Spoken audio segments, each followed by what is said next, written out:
ఆదేశం మేరకు ఏర్పాటు చేయబడినటువంటి సిబిఐ కమిటీ ఒకటి దీని మీద విచారణ జరుపుతుంది. మళ్ళీ ఈ గొడవ ఏంటి? నా తగదు అదేగా.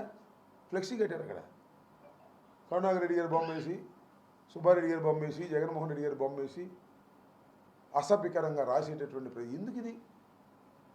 ఈ సమాజంలో న్యాయస్థానాలు ఉన్నాయి, ఇన్వెస్టిగేషన్ డిపార్ట్మెంట్స్ ఉన్నాయి.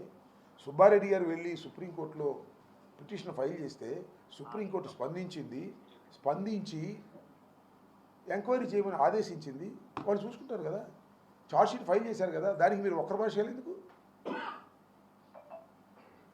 అంటే ఏదో ఒక విధంగా లడ్డూలో కల్తీ కలవకపోయినా కలిసినట్టే అది కరుణాకర్ రెడ్డి గారు, సుబ్బారెడ్డి గారు, జగన్మోహన్ రెడ్డి గారు దగ్గరుండి కలిపినట్టే అనేదాన్ని ఏదో ఒక విధంగా ప్రజల మనసులో రుద్దాలనే ప్రయత్నం చేస్తే ఎందుకు రుద్దగలుగుతారు? వాస్తవాల్ని అవాస్తవాలుగా చిత్రీకరిస్తే మీరు సంతోషపడటం, మీ ఈనాడులో రాసుకోవటం, మీ ఆంధ్రజ్యోతిలో రాసుకోవటం తప్ప ప్రజలు ఎందుకు నమ్ముతారు? వాస్తవాలను ప్రజలు గమనించలేరా? అసలు లడ్డూ సమస్య తప్ప ఇంకే సమస్య లేదా రాష్ట్రంలో?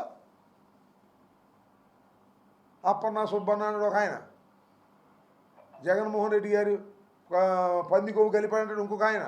ఏంది నాకు అర్థం కాలేదు. దురదృష్టకరంగా భగవంతుణ్ణి అడ్డం పెట్టుకొని రాజకీయం చేసే దుర్మార్గమైన ఆలోచన నారా చంద్రబాబు నాయుడు గారు ఆలోచిస్తారు. ఇంతకుముందు చాలామందిని చాలా అడ్డం పెట్టుకుని రాజకీయాలు చేశాడు. చివరికి సాక్షాత్తు కలియుగ దైవమైనటువంటి వెంకటేశ్వర స్వామిని అడ్డం పెట్టుకుని రాజకీయం చేయాలనుకున్నవాడు ఖచ్చితంగా